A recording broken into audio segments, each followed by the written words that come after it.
All right, so we are here today with Ike Kreiger. Ike, so many concepts that I want to get to today. After listening to your podcast, watching your content that you share on LinkedIn, and seeing what you've done over the last, is it okay for me to say, about 40 years in Yeah, yeah, sales? yeah. All I'm right. no chick anymore. It's a pleasure for me because, on OK Boomer, I'm usually the resident boomer. So it's nice to talk to somebody that has been doing it even longer than I have. So I'm excited. Guilty. Yeah, absolutely. This is going to be a lot of fun. I have the feeling that you and I could probably do this every week and still not run out of material. So we'll cover as much as we can in today's show. But your podcast, I've really enjoyed. Once I started with the first when did you do your very first episode? How long ago? It was in July of 2019. 2019. Okay. And it was one of those things, how people love to binge watch nowadays on Netflix and all these streaming services. I hit your first episode, and right now I probably follow about 3 dozen sales podcasters. I'm always looking for ideas and what's the latest and Yeah, who are yeah, good me too. guests.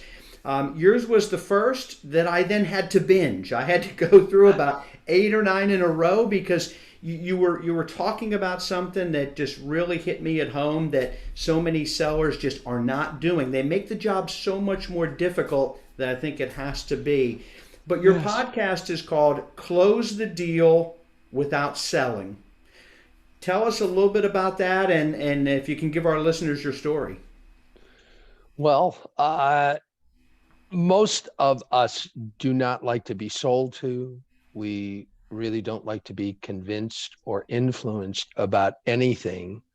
And that's the way most of us were taught to sell, that it was convincing and influencing and show and tell. And all you really have to do is just, I use the term dredge up the feeling you have when somebody sells to you that way. How do you feel? So after teaching the traditional way to sell, which I'm a big fan of, the traditional way to sell works. You just have to work so hard to make it work. And your results are usually random and inconsistent because you close a sale, you get a signed agreement, and then you go to your next appointment or interview and you do it exactly the same way, and you don't get the sale, and you walk out of there going, what did I do wrong? And the answer is nothing. I believe the system that you use was a setup for failure, that one size doesn't fit all. And although people can be very flexible, it's in the communication. So as a former communication instructor at The Ohio State University, I did my graduate work in communications theories and models. And just to put a finer point on it, I grew up as an actor and an entertainer, and I quit 1 quarter short of my master's to go into a road company of Jesus Christ Superstar. And my mother never forgave me. But I really had this firm foundation in communications. And when I became really tired of the traditional way to sell, I went back to the drawing board and took out all of the things that made me nuts about selling and created a model for communication that just happened to work beautifully in selling. I said I don't like objections, so I made sure objections disappeared from the model. Mhm. Uh, I didn't like going in and doing show and tell, giving a presentation, even though you're being coached and prodded to get in there and build up that desire. I said no, no, no, no. They have to qualify for my presentation. And I put this all together in the late 1980s and started teaching people, some of whom have been guests on the podcast, talking about the difference that this form of communication has produced in their business and in their life. So I'm very proud of it, and that's the background of it. It's been tested, it works. It's kind of backwards from what we all learned, but it really is an easier way to sell. Very good. And it's one of the things I'm hoping that we can kind of show our listeners today. You mentioned most of them, they've learned a traditional way, right? Or they learned whatever way their current company has taught them. Correct. The beautiful part about your program is everything they've been taught, keep. They can still use it, but Yeah. you're going to show them some basic fundamentals to add to that that's going to get them that extra success. And so everything you show them today, it's that added spice to make what they're doing now a little bit more effective. It's you already know how to sell. I can't teach you how to sell, but you get frustrated and you get stressed out because no matter how hard you try, you didn't come up with a close. You're beating yourself up and you really don't have to. There was a breakdown in communication. And I believe, I'm certain that this model removes the opportunity for that breakdown unless you're looking for it. So that's what this is all about. It's reducing the frustration and stress that people who go into appointments trying to get signed agreements and then don't get them, that frustration they feel. And this system, my tagline is designed to turn your contacts into contracts more easily and more often. And that's what it does. It just increases your close ratio. It's not a 10 out of 10 thing. It's designed to work every time, and it doesn't, but it does produce a closed sale or a closed deal more often, for sure. No, absolutely. And I saw it with a lot of newer sales reps over the years that they come out, they learn just enough, and they start having some success. Like you said, you go in, you do that first presentation, and Mm-hmm. you walk out with an agreement. You're like, I got this. Yeah, I can this do is this. easy. Yeah, and they don't realize, well, you got lucky on that one. You were able to show it. Maybe that particular client just knew the value of your product when you walked in. You It you didn't was actually do anything special. it was a meld. Their buying strategy fit your sales strategy. Plus, at the moment, they probably had a need or a desire for the product or service you were offering. But, there's no sin in being lucky, but that's not a real good sales strategy. And that's where a lot of these people who are starting off in sales get frustrated. And I agree with you 100%. They come out, they think they're going to light the world on fire, and then a few months down the road, they hit a brick wall, and it's Yeah. like, well, what happened? What am I not doing right? So let's jump right in. One of the things that I love the way you explain is you say, think like a doctor, Bingo. and look at that. So can you explain that to everyone? This is my favorite part. This is really the secret of the system is if you look at the communication as if you were a doctor and your prospect as if they were a patient coming in. The first question you would probably ask is, okay, when you decided to see me today, what were you hoping I could do for you? The doctor does not launch into, now that I've got you, please let me give you a presentation and tell you about where I went to school and the organizational structure of my office and where we get our tools sterilized. Nobody cares about that. They're there to resolve an issue or a problem they have that they believe in their hearts a doctor can resolve.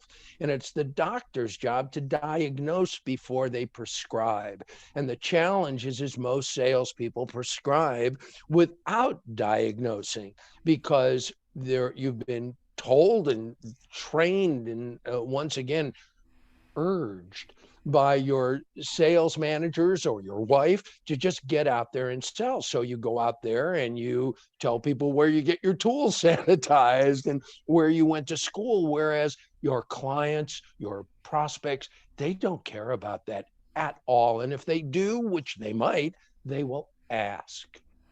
What the ability to think like a doctor does is gives you, the salesperson, the opportunity to get valuable information rather than give it all the time. And if you ask the right questions, like a doctor would ask, good open-ended questions, and you truly listen with, as Covey says, an intent to understand rather than an intent to reply, you will get all the information from the person sitting across from you that will let you know, first of all, whether or not they're even someone whose services, you can sell to them. They may not be qualified as a buyer to buy your product or service.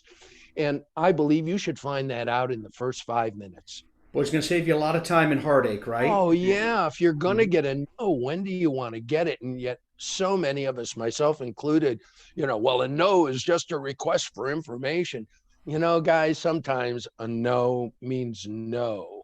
Yeah. And it doesn't mean you can't maintain relationship and possibly check back in, or as my friend Alex Goldfein says in 5 Minute Selling, get get back to people and say, how are you? And by the way, did you know I'm doing this now? And pick up some more business from those warm markets, which a lot of people destroy because they come on so strong. So this is a way to be more professional, more like a doctor. And, what else have you tried? How long have you been dealing with this? Who else have you spoken to? How come you didn't work with them? If, how important is it for you to take care of this right now? What else did you try? How did that work?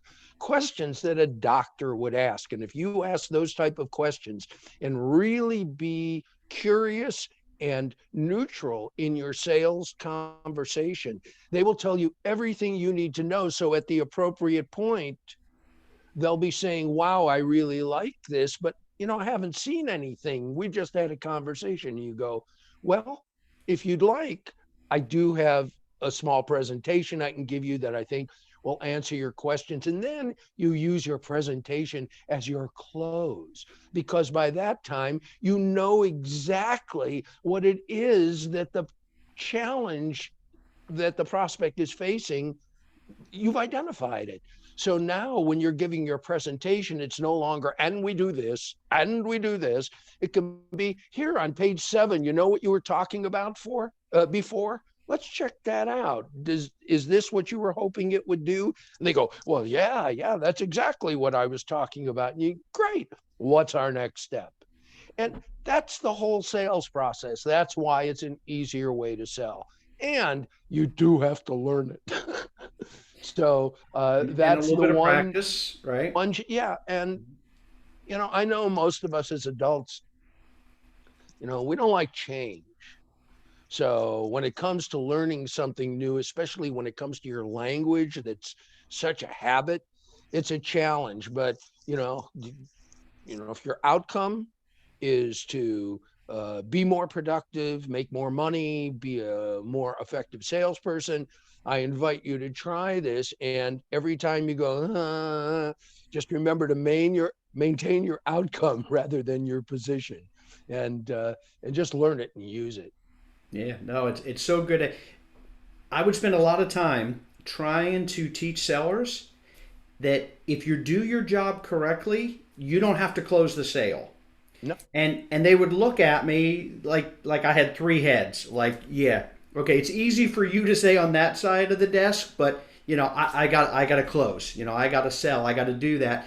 But when they go through your system and they do that like the doctor, they truly shouldn't have to spend much effort closing. The client is going to show you everything that you need to do to just put that agreement in front of them, or you're going to know quickly, you know what, let me move on because and I don't have the right system. and how many more closes per sales period do you need to be in that top percentage of the salespeople in your business? And you'll come to find that it's really not that many. And if I may, I have a sports analogy about that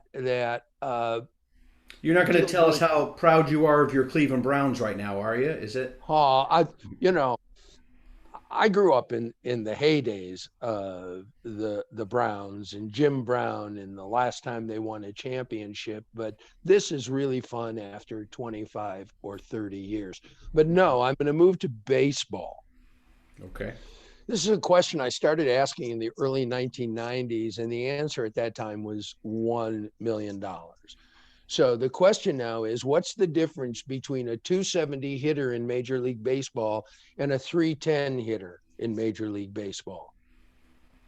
And now the answer is $5 million per season in average salary. But what is the actual difference between the two of them? If you're not familiar with baseball averages, a 270 hitter is someone who gets a safe hit 27% of the time. And someone who has a 310 batting average, have a safe hit 31% of the time. So the difference between those two batters is 4 safe hits out of every 100 tries. And that earns them that extra gazillion dollars. And if you want to look at it in an even more phenomenally bizarre light, Major League Baseball owners are willing to pay a player who only fails 69 times out of every 100 tries, $5 million more a year than someone who fails 73 times out of every 100 tries. So the shift that you need to make in your sales business, it's all you need to do is go incremental. If you're closing 2 out of 10 now, which is kind of like a national average, you listeners out there, I know you're doing better, but if you end up closing an extra one, just one more, you've increased your sales by 50%. I know that's, but I only got one more. Yeah, I get it. But if you did that for a year, your business would have increased by 50%. And that's the type of difference that this system will make. You'll raise your business by 20 to 50% over the next 6 months, guaranteed, because it's a language thing that ends up being predictable. And that's what's nice about it. It's a system. When somebody asks you, how do you do that? You go, oh, okay, yeah, here, I can show you. Or you can go listen. So But and what that's I it. love too is it's great to get new business, right? It absolutely Yeah. will help you close more new business. But I've seen the difference between a good seller and a great one, and sometimes is the value of the sale they make. You can go out and if you're not doing this job the right way, you might make 10 sales, and let's say your average customer is $1,000, purchase. If you walk through and you do the questions the way you're showing, that account they may buy $40,000 from you instead of one. So a lot of it, I think, is Yeah. you can just get tremendous more value out of each relationship you build when you find out exactly what all they can use and what they need from you. Well, the big shift, I think, in having people be more productive, especially with the strange internal dialogue that we as salespeople carry around inside of our head. I get a room filled with salespeople, or I did, and ask them what's the first word that comes to mind when I say salesman, and it's not very flattering. You get used car, pushy, liar. No one goes, the saving grace of our country. And my comment to them was, with your internal dialogue, as it is, it's amazing you sell anything at all. And so in putting together the system, I studied neurolinguistics programming, and they talk about the difference between your present state and your desired state as the challenge in your life. And it occurred to me that that's really what we're talking about here, that somebody is in their present state where they don't have what they want, and they have a desired state where they have what they want. And our job is to help them move from where they are to where they want to be. And the term that I came up with in the late 80s was problem solver. And that was, you hear it all around now, but no one was talking about that. It was get to their pain, get to their pain. That was the big sales thing of the late 80s, early 90s. So as a problem solver, it shifts your mind. It's hard for some to wake up in the morning and go, I'm going to go out there and sell today. But if you wake up in the morning and go, okay, whose problem can I solve today? It's a different mindset. The question is, when you go out to sell or market your product, whose problem are you trying to solve? If you're trying to solve your own problem, gosh, I got to make the rent. Gosh, I got to do X, Y, and Z. Your prospects can see that from a mile away. If Mhm. you're there to solve their problem, and once you solve their problem, you get compensated for it, what happens to your problems? And that's the key to this, to be a problem solver and always ask yourself, okay, in my communication with this prospect, whose problem am I trying to solve? And as long as you can use that as your true north, I truly believe that sales will become less frustrating and people will tell you everything, including, nah, this just really isn't for me. And you thank them and move on to your next opportunity. Yeah, and that leads me to something else that I've seen you talk about. I really like um, when somebody asked you, "What do you do?" You tell us not to tell them what you do, right? There's a reason for that. So why don't you explain that? Because to me, it picks right up with what you were talking about there. It's again, it's a language opportunity that you have to shift how people think about what it is that you tell them you do.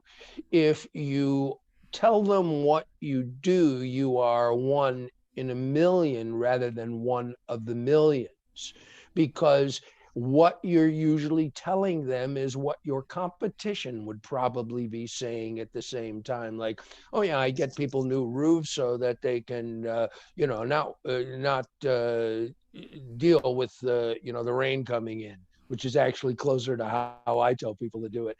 But I ask people to think of the issue that your client has and how badly they want it resolved and what are they going through. Like someone with roofing, I deal with people who are just going nuts because no matter what they do, the wind seems to howl through their roof and the rain keeps coming in, and we go in and just fix it all up. So you talk about the problem that you solve. And like mine is people, professional salespeople get frustrated and stressed out when their appointments, their face-to-face appointments, don't go the way that they had expected and end up not getting an agreement signed and using the easier way to sell. They can turn their contacts into contracts more easily and more often. And that's my whole elevator pitch. And, do you know anybody in sales who might, benefit from something like this? And they either go, well, I can, or I know someone, or they go, great, which is once again, batting average. Right.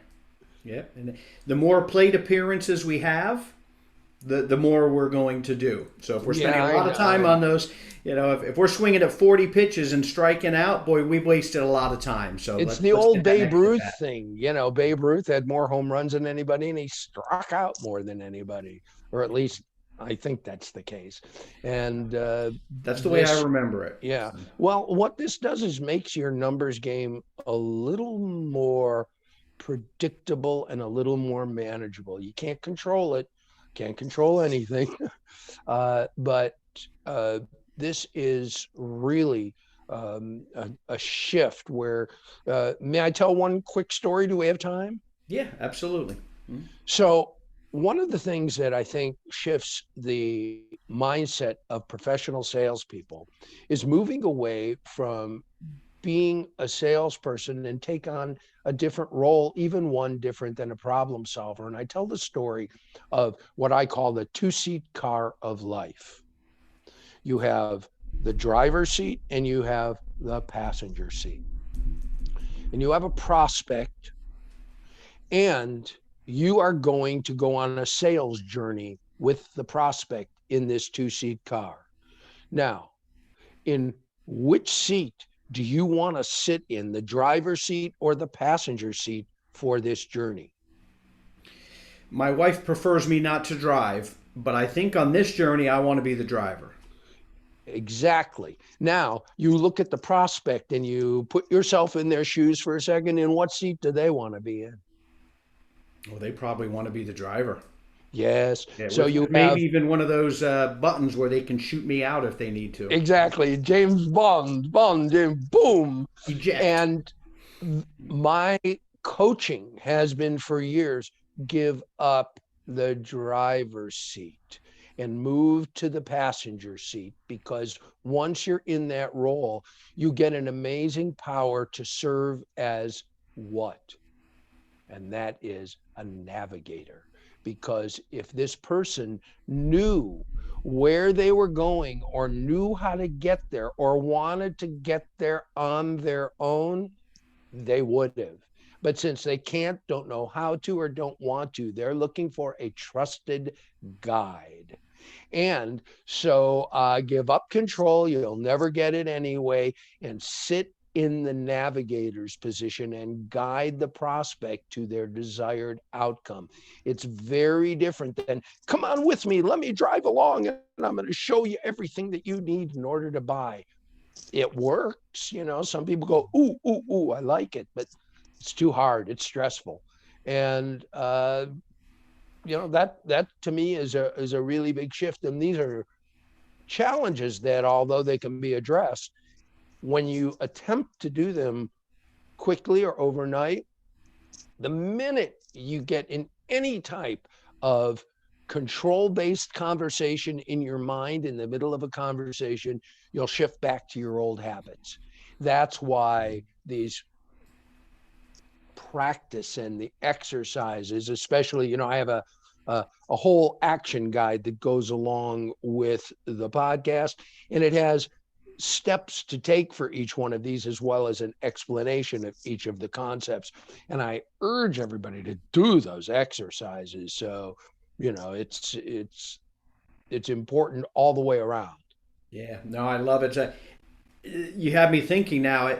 I get to be in that passenger seat, the trusted advisor, as opposed to the person that they're blaming for every wrong turn and everything that happens. And Pow! very, very powerful stuff. And just so everyone knows, hopefully they stick around to the end of the podcast. But if they don't, in the show notes is going to be information where they can reach out to you. And also, you have a lot of great free information, the guide and things that you provide and other stuff. So hopefully they'll stick around to get all if that. they go to the website, it's pretty self-explanatory. So that'll be fine. And lo and behold, it's closethedealwithoutselling.com. So Makes it nice and easy, right? We learned yeah. that in Or sales. what's interesting, and I invite all of your listeners to consider whatever their business is, to try and get whatever domains, their URLs that are available that'll help promote their business. I actually ended up getting sellandmarketbetter.com, and that I was sure that wouldn't be available, and it was. So sometimes going fishing for a marketing asset is really a good idea. Yeah, you never know for sure when you're going to Yeah. need it. Yeah. So that's good. I want to go to now. There was something you talk about in your yes formula, Mm-hmm. and we're not going to have time to cover everything. But there was one part I really enjoyed, and that's the word can. And you talk about three concepts that I don't see as much of today, by a lot of sellers as I think they should be to make I this agree. all work. So, can you kind of walk to me, this is a great takeaway for everyone. If you can walk them through can and what those three components are. Let's go back to the doctor. And when you look at doctors, in order for them to maintain their sanity and not get emotionally involved with every single patient, they have to remain neutral. They also, as a diagnostician, have to remain curious. And most of all, in their communication with another human being, especially one regarding an issue such as health, they need to be authentic. So what can, which is one of the 5 ingredients of the yes formula, which is nothing more than a reminder of the steps that you should follow when you use this system, can is telling you to remain curious, authentic, and neutral. Avoid becoming tied to your outcome. Remain a navigator. Remain a problem solver. Do your best to avoid taking anything personally. If it's going to be a no, you want to uncover it quickly rather than walking out and going, oh, they didn't buy from me. Be pleased and go increase your batting average with your next try. Curious, authentic, and neutral. And to me, that was the essence for, if nothing else. And there's going to be a lot of good information. Oh, excuse me. Ike, I better edit out that cough later. But there's going to be a lot It's of so great. real, Thomas. It's so real. We have to be authentic, right? I'm leaving it in. I am not All going to right, all right. leaving it Authenticity. in. But you start with that curiosity. That's going to lead. If you're a seller and you have that curiosity, you're going to ask more open-ended questions. You're going to try to learn more. You're going to diagnose a lot more of the problem if you can be keeping that curiosity. Right? To me, that's such a vital way to starting. Yes, and there's a whole other conversation that I go through, which again, maybe we can talk about it some other time. The question is, who are you being when you go into your appointment? Are you being someone who is in there doing salesperson? Or are you in there being a fellow human being on a discovery where you're actually working hard to find out whether or not this person even has a need for what you want? If you've done your pre-qualification, they probably, there's some inkling, but again, you have to remember there's a reason that they've agreed to talk to you. And if you can remain curious, authentic, and neutral, think like a doctor and elicit their concerns, you'll know within a couple of minutes whether or not there's a fit. And you even get to say that to them when you walk in. You go, look, I like to think that everybody needs what I provide, but I don't have enough information yet about your situation. So, let's have a conversation, and within a few minutes, we'll both know whether or not there's a reason to move forward. Is that an okay way to start? And Hard for them to that's, argue with that, right? Because yeah, you're right there for them. well, you're getting permission all along the way. I call them mutually beneficial agreements. And as long as you keep setting these up, it's like, how people hear maybe, or I want to think about it, and it makes them nuts. What you do in this is you clarify, like in the rules of Monopoly, that you're not allowed to say maybe and I want to think about it. And you tell them this up front, and they go, but you go, certainly if you need to think about it, or it's a maybe, that's fine, but what we want to do is avoid using maybe or I want to think about it as a polite substitute for what. And No invariably they or will say stall. no.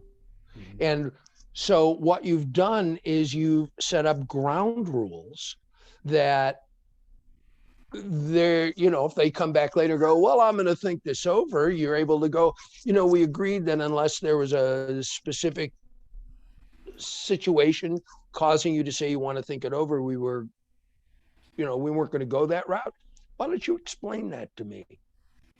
And in most cases, you never hear that. And since they're the one giving the presentation, which if you ask the questions, they do, what happens to objections? Objections disappear, because if your prospect is the one giving the presentation, to whom are they going to object? And the beauty of this system, and my clients have been telling me about it for years, is that you have to almost keep from giggling, because the human communication portion of this becomes predictable. That you'll ask your certain questions and people will respond in a way that you've seen enough of that you go, okay, well, I know where this is going. And it'll either be really good for you or it'll be less good for you. But you'll gain a bigger command over the entire sales environment, and you'll just be able to sleep easier. Yeah, absolutely. Which is pretty important for salespeople, right? It is. It's It's tough. I know. I used to come home after doing sales while I was being a salesperson. I wasn't being me. I was doing sales like Alec Baldwin and Glengarry Glen Ross. And I No, it's the leads. I need better I lead. need better leads. I I need need better better leads. leads. Yeah. No, you need to increase that desire. So that's that's it in a nutshell. It's an easier way to sell. It reduces frustration and stress for people who sell in appointments and end up with signed agreements or contracts. And you know, I guess portions of it are great for door to door. Portions of it, it's really effective to ask the right kind of questions when you're doing cold calling and phone work. But this is for sales professionals, accountants, architects, tradesmen who have to get signed agreements. And once you get to that point, there's no reason to make the sales portion of your business as much of a burden as some of my clients have told me it was before they started the training. And I'm very proud that a lot of them have relaxed when it comes to selling. And that relaxing makes you so much of a better salesperson then as well. I You're think not so. coming in desperate. Your clients aren't seeing that. And that to me, as we wrap up this part, is that neutral. When you can go in and truly be neutral and not be desperate and there, that I grew up in print, direct mail print advertising back in the 90s, early 2000s. That was 99% of our product mix. Yeah. As things changed, we had to bring in digital, we had to do a lot of other things. Some of our veteran sellers, their comfort level was in print. When they would go in to see a client, they were not neutral. They wouldn't sit down and find out what the real solution was. They kept trying to push print because that was their comfort level. And then they'd get frustrated because they weren't making sales, or they would lose customers because they weren't giving them the right product. That neutral to me is going to be so much easier when you have that relaxed seller that's just there trying to diagnose and be a problem solver. It's a big component of the system, and it really helps, like you said, reduce all of that, all of the, you'll excuse the technical term, the yuck part selling, especially if you really come to terms with being a problem solver and solving your prospect's problem as your first line of mentality. That, you know bring it on. And if you can't, be candid with them or point them in the direction of someone who can. Absolutely. That's what sales should be all about. Hey, you have a couple more minutes? I've got one or two last minute questions for you. Well, thank you. I will be happy to. This has been great. Right. And you got me excited. You brought up one of my favorite sales movies, so I want to ask you about one others that most people I bring it up that they look at me like no idea the movie. So I want to ask you a question when I come back. Uh-oh, a test. Yes.